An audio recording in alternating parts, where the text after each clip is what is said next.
നമസ്തേ. പുതിയൊരു വീഡിയോയിലേക്ക് ഏവർക്കും സ്വാഗതം.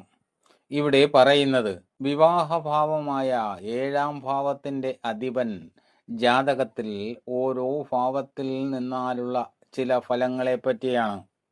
7-ാം ഭാവം എന്തിനെയൊക്കെയാണ് സൂചിപ്പിക്കുന്നത് എന്ന് നമുക്ക് നോക്കാം. 7-ാം ഭാവം കളത്രസ്ഥാനമാണ്.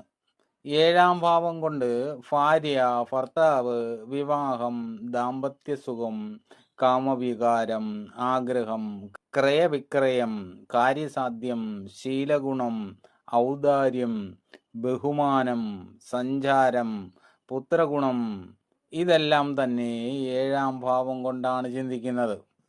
7-ാം ഭാവാധിപൻ നിൽക്കുന്ന രാശി, 7-ാം ഭാവാധിപനെ ദൃഷ്ടി ചെയ്യുന്ന ഗ്രഹം ഇതെല്ലാം പരിഗണിച്ചുകൊണ്ടായിരിക്കണം ഫലത്തെ ചിന്തിക്കാൻ. 7-ാം ഭാവത്തെ ചിന്തിക്കുമ്പോൾ ശുക്രനെ കൂടി ചിന്തിക്കണം.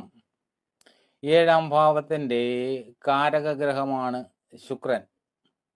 അതുകൊണ്ട് 7-ാം ഭാവത്തെ ചിന്തിക്കുമ്പോൾ ശുക്രനെ കൂടി ചിന്തിച്ചുകൊണ്ടായിരിക്കണം ഫലപ്രവചനം. 7-ാം ഭാവാധിപൻ ലഗ്നത്തിലും ലഗ്നാധിപൻ 7-ാം ഭാവത്തിലും നിൽക്കുന്ന ജാതകന് ഉത്തമയായ ഭാര്യയും ഭാര്യയുടെ സ്വത്തുവകകളും ലഭിക്കുമെന്നാണ്. 7-ാം ഭാവാധിപൻ ശുഭക്ഷേത്രത്തിൽ ശുഭയോഗ ദൃഷ്ടിയോടുകൂടി ഇഷ്ടസ്ഥാനത്ത് നിന്നാൽ ജാതകന്റെ ഭാര്യ ഗുണവതിയും ധനവതിയും പതിവ്രതയുമായിരിക്കും. 7-ാം ഭാവാധിപൻ ശുക്രനോടുകൂടി പാപക്ഷേത്രത്തിൽ നിന്നാൽ ജാതകൻ സ്ത്രീജിതനായും ശുഭക്ഷേത്രത്തിൽ ശുഭവീക്ഷിതനായി നിന്നാൽ ദിവ്യമായ ഭാര്യാസുഖവും സൗഭാഗ്യവും ജാതകന് ലഭിക്കുകയും ചെയ്യും. 7-ാം ഭാവാധിപനും ശുക്രനും ബലവാന്മാരാണെങ്കിലും 7-ാം ഭാവാധിപൻ തനിച്ച് പൂർണ്ണബലവാനാണെങ്കിലും വിവാഹം ധനസമൃദ്ധിയുള്ള കുടുംബത്തിൽ നിന്നുമായിരിക്കും. 7-ാം ഭാവാധിപൻ ദുർബലനാണെങ്കിൽ ദരിദ്ര കുടുംബത്തിൽ നിന്നായിരിക്കും വിവാഹം. അതേപോലെ 7-ാം ഭാവാധിപനോട് വ്യാഴമോ ചന്ദ്രനോ യോഗം ചെയ്താൽ ഭാര്യ സുപരിചിതയായിരിക്കുമെന്നതാണ്. 7-ാം ഭാവാധിപനോട് രാഹു യോഗം ചെയ്ത് നിൽക്കുന്നുവെങ്കിൽ ജാതകന് ഭാര്യയെ ഇടയ്ക്കിടയ്ക്ക് വേർപെട്ട് നിൽക്കേണ്ടി വരുന്ന അവസ്ഥയുണ്ടാകുമെന്നാണ്. കൂടാതെ ജാതകന് മറ്റൊരു രഹസ്യബന്ധമുണ്ടായിരിക്കുകയും ചെയ്യുമെന്നാണ്. 7-ാം ഭാവാധിപൻ ലഗ്നം മുതൽ 6 രാശികളിൽ നിന്നാൽ ജാതകൻ സ്വന്തം ഭാര്യയിൽ മാത്രം ശക്തനായിരിക്കും. അതേപോലെ തന്നെ 7-ാം ഭാവം മുതൽ 12-ാം ഭാവം വരെയുള്ള രാശികളിലാണ് 7-ാം ഭാവാധിപൻ നിൽക്കുന്നതെങ്കിൽ ജാതകൻ രഹസ്യമായി അന്യസ്ത്രീഗമനം നടത്തുന്നവനായിരിക്കുമെന്നാണ്.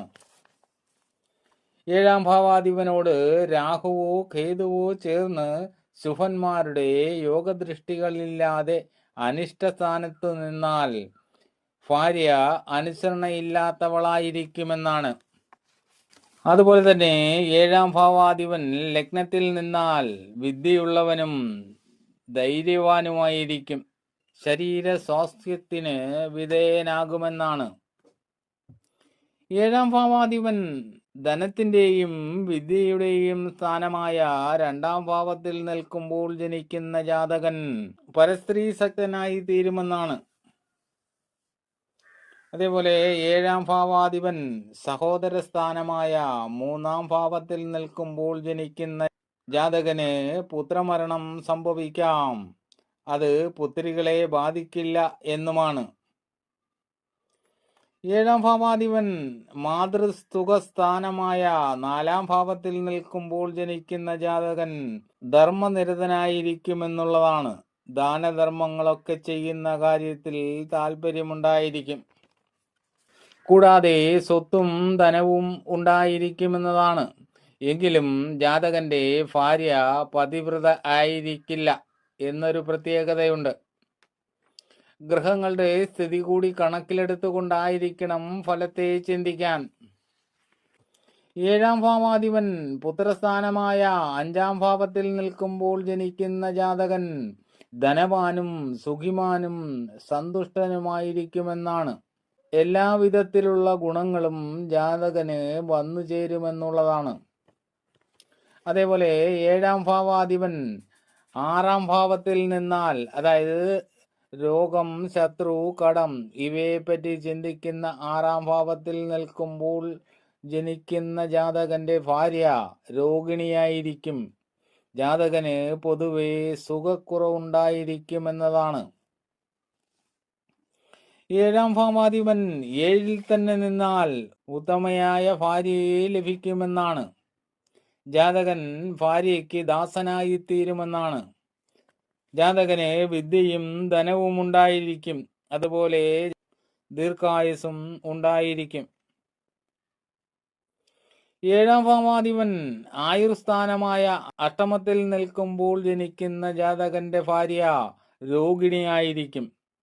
ജാതകൻ പൊതുവെ സുഖക്കുറവുള്ളവനുമായിരിക്കും. 7-ാം ഭാവാധിപൻ ഭാഗ്യസ്ഥാനമായ 9-ൽ നിൽക്കുമ്പോൾ ജനിക്കുന്ന ജാതകൻ ഭാര്യയ്ക്ക് വേണ്ടി ധനം സമ്പാദിക്കുന്നവനായിരിക്കും. ജാതകന്റെ ഭാര്യ ഭാഗ്യവതിയായിരിക്കും. അതേപോലെ 7-ാം ഭാവാധിപൻ കർമ്മസ്ഥാനമായ 10-ാം ഭാവത്തിൽ നിൽക്കുമ്പോൾ ജനിക്കുന്ന ജാതകൻ നല്ല ഭാര്യാസുഖമുള്ളവനായിരിക്കും. സുഖജീവിതമുള്ളവനുമായിരിക്കും. 7-ാം ഭാവാധിപൻ ലാഭസ്ഥാനമായ 11-ൽ നിൽക്കുമ്പോൾ ജനിക്കുന്ന ജാതകൻ കളത്രത്തിന് വേണ്ടി ധനം സമ്പാദിക്കുന്നവനായിരിക്കും.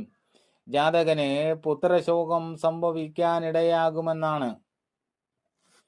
7-ാം ഭാവാധിപൻ വ്യയസ്ഥാനമായ 12-ൽ നിൽക്കുമ്പോൾ ജനിക്കുന്ന ജാതകൻ ലുബ്ധനും ദരിദ്രനുമായി തീരുവാനിടയാകും.